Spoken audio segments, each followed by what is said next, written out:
कक्षा 12 भूगोल के प्रिय विद्यार्थीगण, भूगोल का 7वां अध्याय तृतीय क्रम चतुर्थक क्रियाएं पिछले कई वीडियो लेक्चर के माध्यम से मैं आपको समझा रहा हूं। कई महत्वपूर्ण बिंदुओं को देखते हुए आज हम लोग इस सेवा क्षेत्र के एक अत्यंत महत्वपूर्ण बिंदु पर्यटन पर आ गए हैं। आपने देखा, तृतीयक सेवा क्षेत्र वह क्षेत्र है जिसने पूरी दुनिया की अर्थव्यवस्था में महत्वपूर्ण स्थान रखा है और जितने भी रोजगार देने वाले सेक्टर हैं उसमें खास तौर से विकसित और कुछ विकासशील देशों में एक बहुत बड़ी जनसंख्या का हिस्सा इस सेक्टर में रोजगार प्राप्त करता है। कई सेवा क्षेत्रों के साथ साथ आपने पिछले लेक्चर में देखा कि परिवहन भी इस सेवा क्षेत्र का एक महत्वपूर्ण उदाहरण था और इसी क्रम में एक दूसरे अन्य महत्वपूर्ण उदाहरण यानी पर्यटन के संदर्भ में आज हम लोग जानेंगे कि यह किस प्रकार तृतीयक सेक्टर का एक महत्वपूर्ण आधार है। बच्चों, आइए जानते हैं कि पर्यटन क्या है। पर्यटन, जैसा कि मैंने यहां लिख रखा है, तृतीयक क्षेत्र का मुख्य उदाहरण है।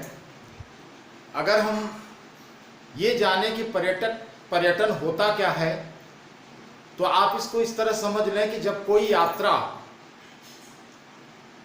व्यापार के लिए न करके मनोरंजन और आमोद प्रमोद के लिए की जाए तो उसे पर्यटन कहते हैं। जैसे अपने मन की तसल्ली के लिए, अपने दिल के सुकून के लिए हम अपने मित्रों और अपने परिवार के सदस्यों के साथ किसी ऐसे स्थल के लिए यात्रा करते हैं जहां जाकर हमें सुकून मिलता हो, अच्छा लगता हो, तो ऐसी यात्रा को हम पर्यटन कहते हैं। बच्चों, जब हम पर्यटन करते हैं तो पर्यटन का यह क्षेत्र बहुत सारे लोगों को रोजगार प्रदान करता है। पर्यटकों को आवास उपलब्ध कराने के लिए जो होटल की व्यवस्था होती है, उनको भोजन देने के लिए जो व्यवस्था होती है, या फिर जो लोकल स्तर का परिवहन होता है, मनोरंजन होता है, या विशेष प्रकार की दुकानें होती हैं, ये सारी सेवाएं जो लोग उपलब्ध कराते हैं वो एक प्रकार से पर्यटन के क्षेत्र में महत्वपूर्ण ढंग का रोजगार प्राप्त करते हैं। इस प्रकार ये जो पर्यटन की संरचना है, ये उद्योगों, फुटकर व्यापार और शिल्पकारी आदि को पोषण प्रदान करती है। रोजगार उपलब्ध कराने और राजस्व प्राप्ति की दृष्टि से अगर देखा जाए तो तृतीयक क्षेत्र आज एक बहुत बड़े उद्योग का दर्जा प्राप्त कर चुका है। सकल घरेलू उत्पाद का 40% राजस्व एक आंकड़े के मुताबिक देने वाला उद्योग पर्यटन उद्योग है। कुछ प्रदेशों में ये जो पर्यटन की यात्राएं होती हैं वो मौसमी दशाओं पर निर्भर करती हैं, यानी मौसम जब अनुकूल होता है तो पर्यटक बड़ी संख्या में उस क्षेत्र में जाते हैं। तो कुछ ऐसे देश होते हैं जहां पर्यटन के अनुकूल मौसम कुछ ही दिनों के लिए होता है, लेकिन कई ऐसे भी प्रदेश होते हैं जहां पूरे साल यानी वर्ष पर्यंत पर्यटकों की भीड़ लगी होती है। वो हर समय पर्यटकों को आकर्षित करते हैं, जिससे उनकी अर्थव्यवस्था बेहद मजबूत होती है। तो आइए इसी क्रम में हम लोग जानते हैं कि पर्यटक प्रदेश किसे कहते हैं। तो बच्चों, जो स्थान पर्यटकों को अपनी विशिष्ट स्थिति, अपनी विशिष्ट दशाओं के कारण आकर्षित करते हैं, उन्हें हम पर्यटन स्थल कहते हैं या पर्यटक प्रदेश कहते हैं। यहां अगर हम उदाहरण देना चाहें तो भूमध्य सागर के चारों ओर का जो क्षेत्र है और वहां स्थापित या स्थित जो देश हैं वो बेहद महत्वपूर्ण है। और ये सबसे सटीक उदाहरण है, क्योंकि ये उत्तम जलवायु वाला ऐसा अनुकूल क्षेत्र है जहां बड़ी संख्या में पर्यटक छुट्टियां बिताने, यात्रा करने और मनोरंजन करने के दृष्टि से जाते रहते हैं। बड़ी संख्या में यहाँ पर्यटकों की भीड़ लगी रहती है। हमारे देश का यानी भारत का जो पश्चिमी तटवर्ती क्षेत्र है, ये भी पर्यटन की दृष्टि से बेहद महत्वपूर्ण स्थान रखता है। केरल, गोवा जैसे आपने नाम सुने होंगे, जो अपनी प्राकृतिक सुंदरता के लिए बहुत प्रसिद्ध है और देश विदेश से पर्यटक इस भारतीय क्षेत्र में आना पसंद करते हैं और आते हैं। बच्चों, सिर्फ एक प्राकृतिक दृष्टि से अनुकूल क्षेत्र ही पर्यटन को प्रभावित नहीं करता है, बल्कि और भी बहुत से कारण और क्षेत्र हैं जिसके आधार पर एक क्षेत्र या एक देश पर्यटन स्थल के रूप में विकसित हो जाता है।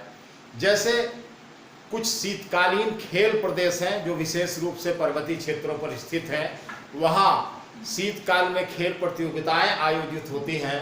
उनको उन प्रतियोगिताओं में भाग लेने के लिए, साथ ही साथ उन प्रतियोगिताओं के दौरान जो खेल वहाँ आयोजित होते हैं उनको देखकर मनोरंजन करने के लिए बड़ी संख्या में पर्यटक आकर्षित होते हैं।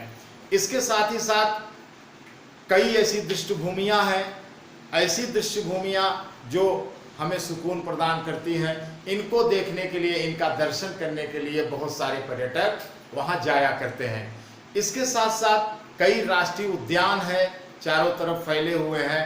यहाँ भी ये भी पर्यटन के मुख्य स्थल के रूप में विकसित हुए हैं। स्मारकों, विरासत के जो स्मारक हैं या फिर प्राचीन जो हमारी इमारतें हैं, ऐतिहासिक नगर हैं, यहाँ ये भी एक पर्यटक स्थल के रूप में विकसित हुए हैं जहाँ हमेशा पर्यटकों की भीड़ लगी रहती है। तो इस प्रकार हम देखते हैं कि विभिन्न प्रकार के पर्यटक प्रदेश या पर्यटक स्थल पूरी दुनिया के कोने कोने में पाए जाते हैं, जहाँ पर्यटक अपनी इच्छा के अनुसार जा करके वहाँ का भ्रमण करते हैं, यात्रा करते हैं और मनोरंजन के साथ साथ वो एक संतुष्टि प्राप्त करते हैं। ठीक है, तो आइए अब हम जानेंगे कि पर्यटकों को प्रभावित करने वाले कारक कौन कौन से हैं। कारकों का एक संकेत तो मैंने आपको दे दिया अपने इतने लेक्चर में, लेकिन अब हम बारी बारी से एक एक कारक का विश्लेषण करेंगे और जानेंगे कि वे किस प्रकार अपनी तरफ पर्यटकों की भीड़ को आकर्षित करते हैं। तो आइए इस क्रम में सबसे पहले हम देखते हैं मांग। बच्चों, ये पर्यटन या भ्रमण पहले कुछ धनाढ्य लोगों तक ही सीमित था। जो समर्थ या सक्षम लोग थे वही देश विदेश की यात्राएं करते थे, लेकिन आज स्थिति थोड़ी बदली है।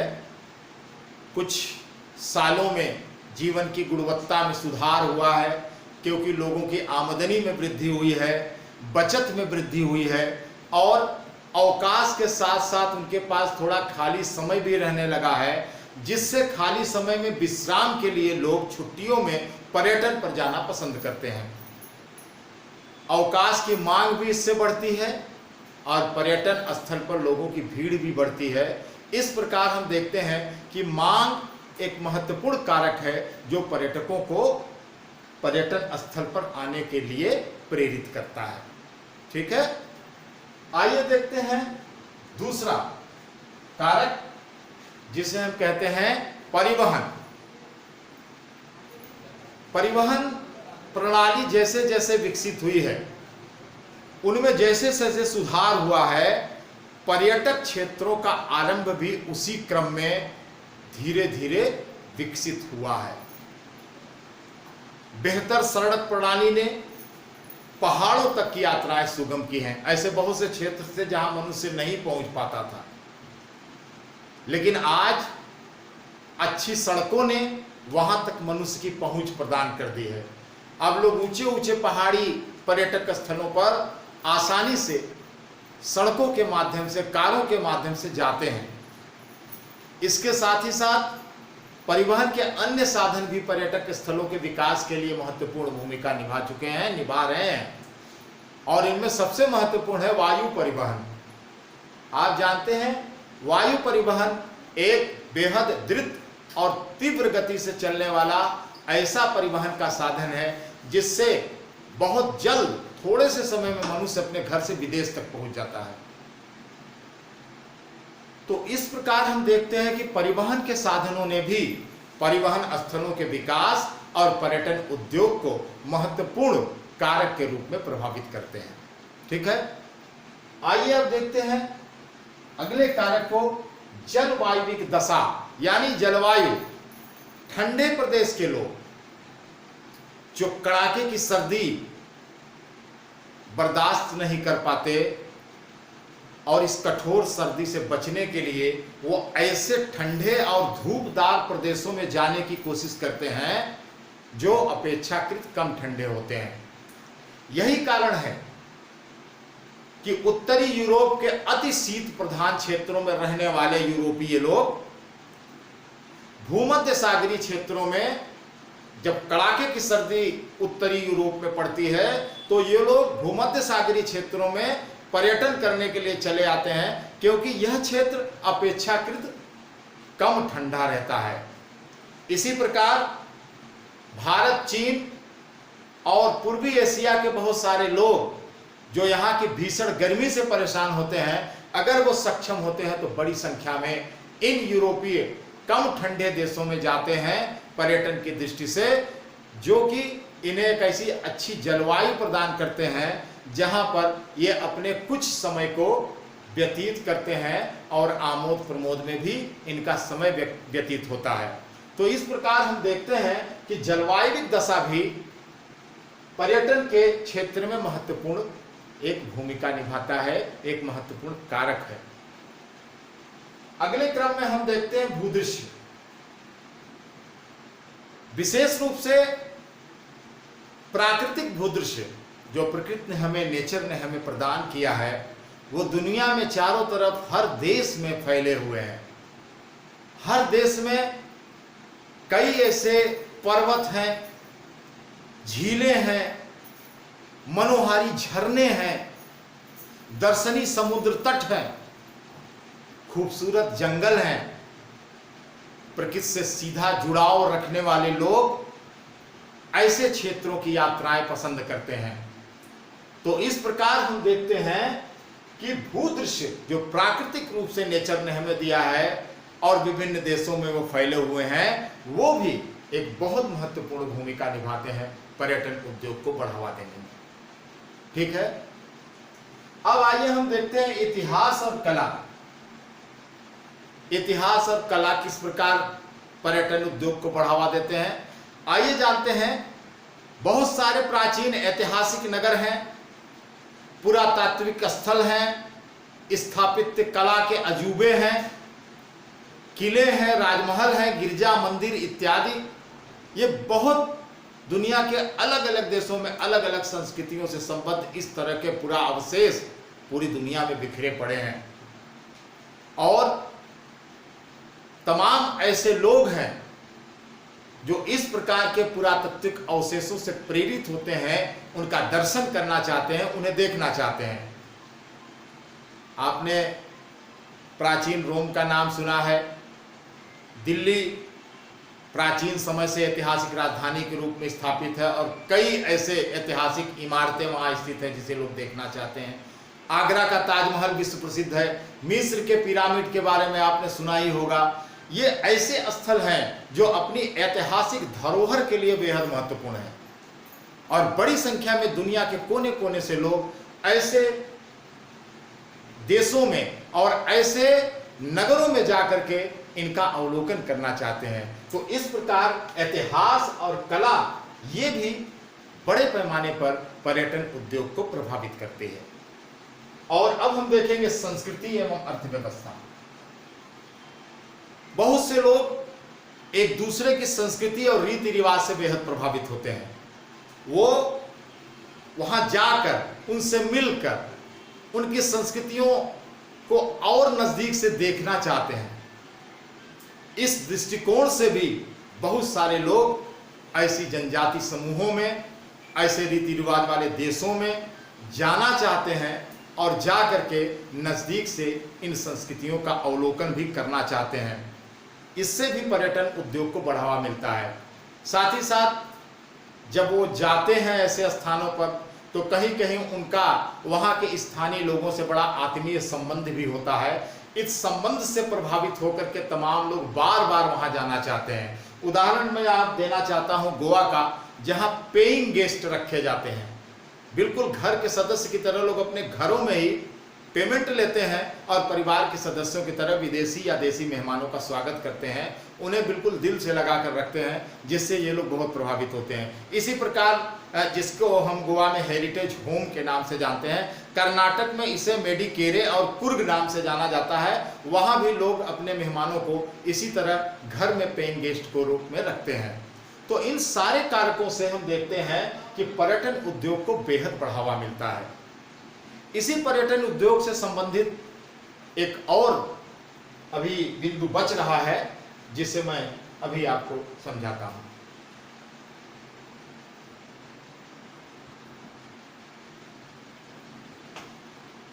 बच्चों,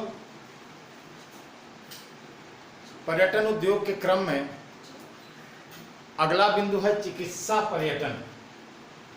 शायद आपके लिए ये नया लग रहा होगा, लेकिन यह भी पर्यटन का ही एक रूप है। तो पहले आप जाने कि चिकित्सा पर्यटन है क्या। जब चिकित्सा और उपचार को अंतर्राष्ट्रीय पर्यटन गतिविधियों से जोड़ दिया जाता है, संबद्ध कर दिया जाता है, तो इसे चिकित्सा पर्यटन नाम दिया जाता है। यानी चिकित्सा के लिए, उपचार के लिए एक देश के लोगों का दूसरे देश में प्रस्थान करना। जाहिर है कि जहां इलाज की, उपचार की, चिकित्सा की अच्छी व्यवस्था होगी, वहां पर समर्थ लोग अपने इलाज के लिए जाना पसंद करेंगे। और आज के समय में ऐसा हो भी रहा है। रोगी कभी कभी अपनी इच्छा से, अपनी इच्छा अनुसार या डॉक्टर की सलाह और सुझाव पर देशी स्तर पर या अंतर्राष्ट्रीय स्तर पर एक स्थान से दूसरे स्थान तक जाना और अपने चिकित्सा के दृष्टिकोण से पर्यटन करना पसंद करते हैं। तो इस प्रकार चिकित्सा पर्यटन से जुड़ा एक महत्वपूर्ण बिंदु है। आइए अब हम देखते हैं कि इस क्षेत्र में भारत की क्या स्थिति है। हालांकि आमतौर पर हम सारे भारतीय मानते हैं कि अभी चिकित्सा के क्षेत्र में दुनिया के तमाम विकसित देशों से हम बहुत पीछे हैं, मगर यह पूर्णतः सत्य नहीं है। भारत में भी प्रतिवर्ष बड़ी संख्या में विदेशों से चिकित्सा पर्यटन पर अनेक पर्यटन रोगी आते हैं। मैं आपको एक आंकड़ा देना चाहूंगा। सन 2005 में यूएसए से, यानी संयुक्त राज्य अमेरिका से 55,000 रोगी उपचार के लिए भारत आए थे। हमारे पड़ोसी देशों से भी बड़ी संख्या में भारत में अच्छी चिकित्सा प्राप्त करने और इलाज कराने के उद्देश्य से पर्यटक, जिसको कि हम चिकित्सा पर्यटक कहते हैं या रोगी पर्यटक कहते हैं, वो आते हैं। भारत इधर कुछ वर्षों के दौरान चिकित्सा सेवा के क्षेत्र में तेजी से आगे बढ़ा है। कई भारतीय महानगरों में विश्व स्तरीय हॉस्पिटल उपलब्ध हैं, जहां विश्व स्तरीय सुविधाएं हैं और वहां पे बहुत सारे विदेशी लोग भी आकर के इलाज कराते हैं। वास्तव में भारत विश्व के चिकित्सा पर्यटन में अग्रणी देश बनता जा रहा है। भारत के साथ साथ थाईलैंड, सिंगापुर और मलेशिया आदि विकासशील देश भी चिकित्सा पर्यटन में अपनी महत्वपूर्ण भूमिका से लाभ प्राप्त कर रहे हैं। भारत, स्विट्जरलैंड और ऑस्ट्रेलिया, विशेष रूप से आपकी पुस्तक में इन 3 देशों का उदाहरण मिलता है जहां के अस्पताल एक्सरे से लेकर एमआरआई सहित, एक्सरे आप जानते हैं, एक्सरे जो हमारे शरीर के अस्थियों का, हड्डियों का चित्र लेता है, और एमआरआई पूरे शरीर की नसों और हड्डियों का चित्र लेता है। ये आधुनिक प्रणाली है हमारे चिकित्सा विज्ञान की। तो जो भारत, स्विट्जरलैंड और ऑस्ट्रेलिया, यहाँ के अस्पताल एक्सरे से लेकर एमआरआई सहित विशिष्ट शारीरिक परीक्षणों तक की चिकित्सा सुविधाएं प्रमुखता से, विशिष्टता से प्रदान कर रहे हैं। इस क्षेत्र में आउटसोर्सिंग की महत्वपूर्ण भूमिका ये निभा सकते हैं, बशर्ते वहां गुणवत्ता सुधार और विशिष्ट चिकित्सा सेवाओं पर ध्यान दिया जाए। आउटसोर्सिंग का मतलब आप जानते हैं, आउटसोर्सिंग का अर्थ है अच्छी सेवाएं को हायर करना या किसी एजेंसी या संस्था को इन सेवाओं के लिए ठेका दे देना, ये आउटसोर्सिंग है। इसको चिकित्सा पर्यटन के क्षेत्र में भी आजमाया जा सकता है और सफलता भी प्राप्त की जा सकती है अगर उनकी सेवाएं गुणवत्तापूर्ण हो। ठीक है, तो इस प्रकार हम देखते हैं कि हमारा जो पर्यटन उद्योग है वो यात्रा जो आमोद प्रमोद के लिए की जाए वहां से लेकर चिकित्सा यात्रा तक को कवर करता है और एक विशिष्ट उद्योग का दर्जा प्राप्त कर रहा है। बच्चों, इस 7वें अध्याय के कुछ अंतिम बिंदु हैं, जैसे चतुर्थक और पंचम क्रियाएं। इसके बारे में हम आपको अगले वीडियो लेक्चर में बताएंगे।